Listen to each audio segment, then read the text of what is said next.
Yes, it gradually got worse. I still have nightmares occasionally. For 40 years, Brenda had trouble seeing the beauty that surrounded her. She was blinded by ongoing verbal and physical abuse. The few times that I did have to call law enforcement, oh, y'all, you're just fighting. You know, you'll get over it. She married the man who made her laugh and love to dance.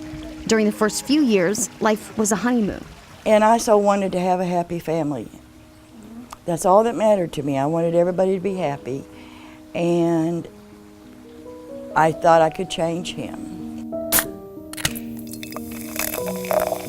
But the only real changes she saw were when he was drinking or off his meds. 2.5 years ago, he was in a drunken rage, and we got into an argument, and he backed me up against the wall and tried to choke me, and I had almost blacked out. Police department. Brenda lives in Pittsburgh County, where they're investigating and prosecuting more domestic violence cases like hers.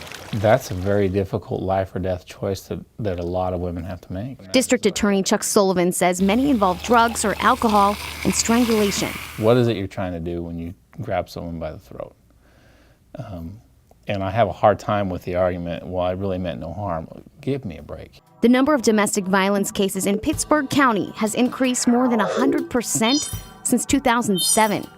Over the last 2 years, they've gotten a grant to help prosecute domestic violence cases, something a small county like Pittsburgh needs to keep moving forward. They never get filed, they never get reported, but they still happen. A person is still a victim of domestic assault and battery, whether or not a police report is ever filed or a case is ever charged against that person. Sullivan worries they might not be able to keep up the progress since grant money is expected to drop next year. It's a significant problem in Pittsburgh County, but I'm probably going to say that if I only filed one a year, because one is too many. Shooting the gun at me. So he shot in your direction? Twice. And I ran. I just ran. I hid under my neighbor's porch while on the phone with the 911 dispatcher. Brenda still remembers the night her husband shot at her and missed. He later took his own life. I am not afraid anymore, and I have nobody to fear. And if I cover my face, if other women are out there scared, they would say, well, why is she covering her face? Brenda says her job pulled her out of depression. She now helps other women who are victims of domestic violence. And I think I've gotten stronger since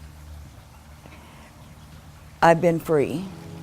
A strength she didn't realize she had inside her for 40 years.